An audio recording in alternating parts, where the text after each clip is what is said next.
শয়তান, কোন ইবলিস, কোন দাজ্জাল বুঝাইলো এই আমাদের মহিলাদেরকে যে রমজান মাসে শাড়ি গহনা 3 পিস জুতা সম্পূর্ণ নতুন কিনতে হয়?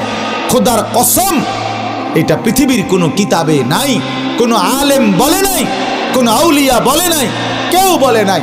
ইবলিস ছাড়া, শয়তান ছাড়া, দাজ্জাল ছাড়া আর কেউ বলে নাই। এটা দাজ্জালে বলছে, দাজ্জাল, শয়তান ইবলিসে বলছে। তোমরা ছেলেরাও মনে রাখো, ঈদ মানে নতুন কোনো জুতা না, ঈদ মানে ইবাদত।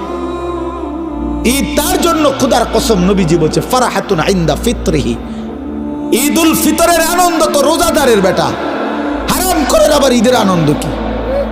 সুদখোরের কোনো ঈদ নাই, ঘুষখোরের কোনো ঈদ নাই, মদখোর, নেশাখোর, ফুট্টাখোর, বাবাখোর, ডাইলখোর, হারামখোর, ইয়াবাখোর, এই সমস্ত অসভ্যের কোনো ঈদ নাই বেটা। তোর আবার কিসের ঈদ বেটা? হ্যাঁ, বেহায়া নারী, বেপর্দা নারী রাস্তার পুরুষকে হাইটা হাইটা নিজের শরীর দেখাইছে, নাটক, সিনেমা, নর্তকীর নাচ গান দেখছে টেলিভিশনে, এমন অসভ্য নারীর কোনো ঈদ নাই।